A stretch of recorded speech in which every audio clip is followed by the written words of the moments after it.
Está na linha com a gente aqui o senador Sérgio Souza, toda segunda-feira esse encontro marcado com o senador, e é muito importante, né? Porque a gente atualiza sobre os fatos que estão ocorrendo lá no Congresso Nacional, a comunidade, porque às vezes o pessoal, né, tem preguiça um pouco de acompanhar lá a TV Senado, de ficar às vezes ligado no noticiário. Então, através do senador Sérgio Souza, a gente consegue se atualizar aqui sobre os principais acontecimentos lá do Congresso Nacional. Eu sei que na semana passada, por exemplo, foi bastante polêmico o Congresso Nacional por causa dessa questão dos portos, a medida provisória é dos portos. Então tem vários assuntos aí que a gente vai atualizar a partir de agora. Senador, primeiramente, bom dia.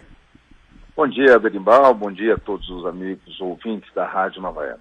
Olha, senador, a gente estava acompanhando por aqui nessa polêmica em relação da MP dos portos. O que dá para a gente informar para o cidadão entender o que estava ocorrendo aí no Congresso? Berimbau, nós temos que primeiro fazer uma retrospectiva do porquê o Brasil precisa hoje da abertura dos portos para que nós possamos ter novos portos. O Brasil é um país que, na minha opinião, é bastante jovem, se nós levarmos em consideração a redemocratização que veio com a Constituição de 88.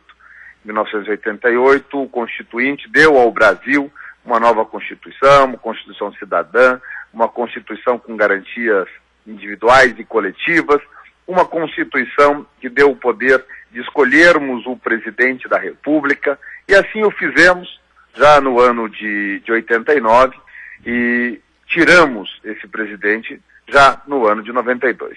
Então não ficaram somente 2 anos. Você veja o tamanho do poder que passou a ter o brasileiro. Aquele brasileiro que não votava para presidente da República, ele não só colocou um presidente, mas tirou 2 anos depois, é o caso conhecido do impeachment do Fernando Collor de Mello, que hoje é senador da República.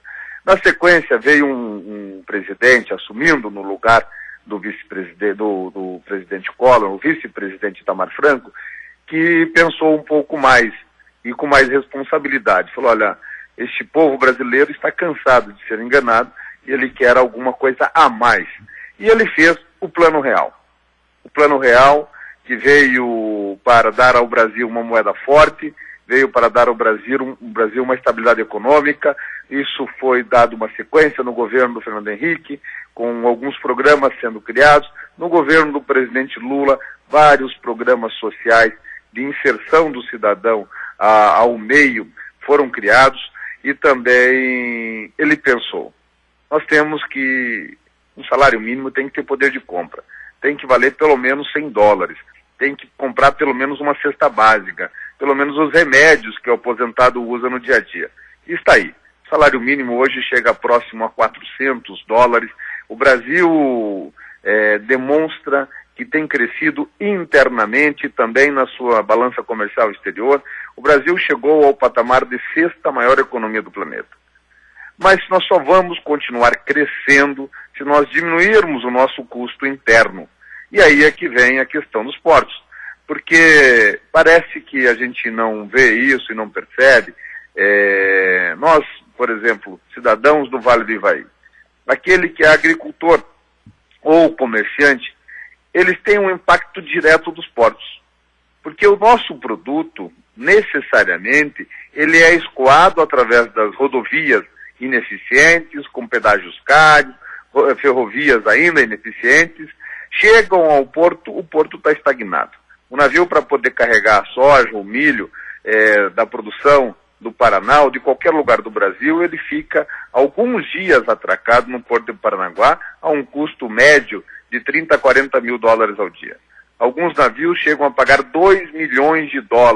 Quem paga isso é o governo brasileiro.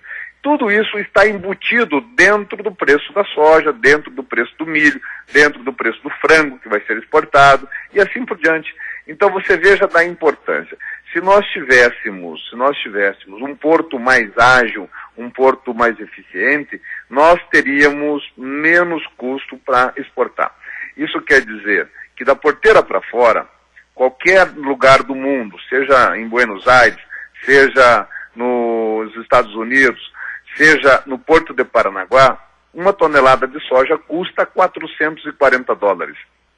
Agora, o custo interno para se produzir no Brasil, ele chega a 30% a mais do que na Argentina. E esse custo está desde o Porto de Paranaguá até a ineficiência toda do modal de transporte, até chegar à produção, e também a questão da armazenagem. Se nós fizermos um porto mais eficiente, nós vamos baratear um pouco desse custo, mais dinheiro vai ficar no interior do Paraná, mais dinheiro vai ficar aí em Borrasópolis, em Faxinal, em Ivaiporã, no Caloré, mais dinheiro vai ficar no Vale do Ivaí, mais dinheiro vai ficar no interior do Brasil, porque nós vamos gastar menos para produzir. Então, a necessidade de aprovar essa medida provisória, e por isso nós fomos até o último momento, até o 48 do terceiro tempo, né?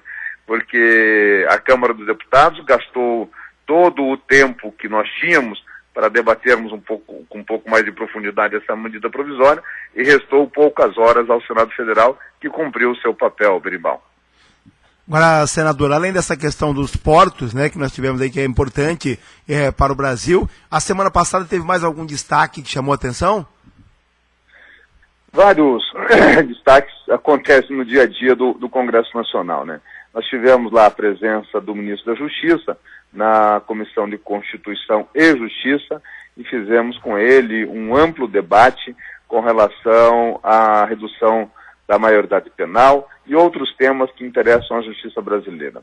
A opinião do ministro é de que a Constituição veda essa redução de maioridade penal, mas ele ficou de analisar outras iniciativas, a exemplo daquela que eu tenho, que está tramitando no âmbito do Senado, que é a penalização do menor através da modificação do Estatuto da Criança e do Adolescente, porque nós queremos punir somente aquele menor que comete crimes graves e que é reincidente.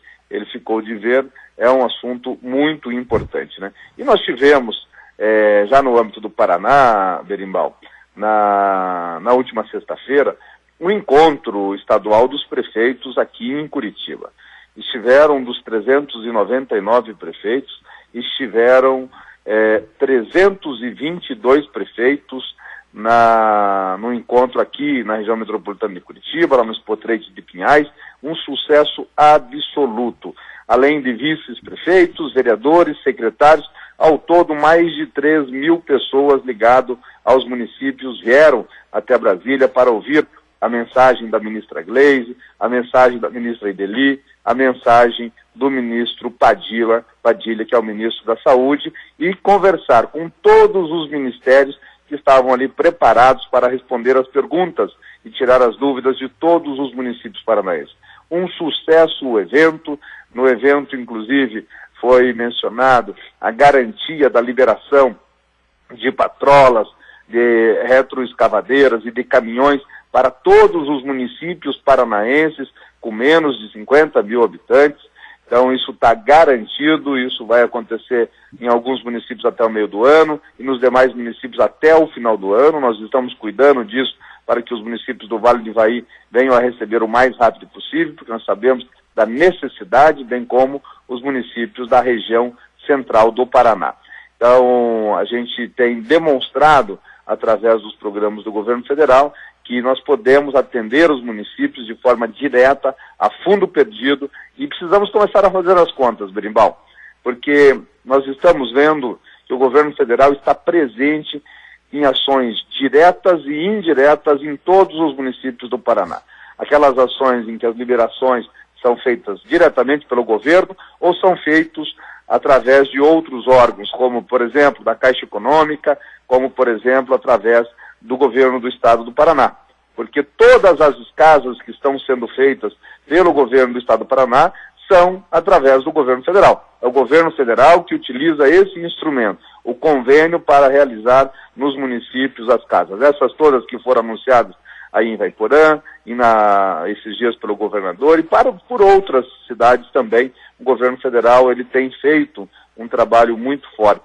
E aí, Berimbau, dentro desse cenário de nós atendermos os municípios, eu faço mais uma vez ao apelo aos prefeitos, à sua assessoria, contacte os seus parlamentares, seus representantes lá no Congresso Nacional, para ajudar na liberação desses recursos. São recursos substanciais. E aqueles que ainda vivem um momento de clima, de campanha, que esqueçam isso. a campanha acabou, aquele que é prefeito já ganhou a eleição, já está administrando, façam a sua parte no que diz respeito a buscar os recursos para atender a população. Esqueçam os adversários. Eu vejo em alguns casos, Berimbau, que continua essa rixa ainda, o adversário já foi para casa, está muito tranquilo, não sai nem às ruas direito, mas aquele que ganhou a eleição continua indo ao rádio, continua indo nos eventos, falando mal ainda do adversário. Eu não sei o porquê isso, né? Porque, na verdade, nós temos adversários políticos, mas não inimigos no dia a dia de buscarmos uma solução para os municípios. Então eu faço um apelo a todos esses que querem fazer a diferença para o seu município, vão ao governo federal, porque realmente tem muito recurso lá para atender a todos os municípios. No mais, um bom dia a todos, Berimbau, um bom dia a você também, e até a próxima segunda-feira, nesse mesmo horário. Senador, obrigado mais uma vez aqui pela honra da entrevista, tá bom?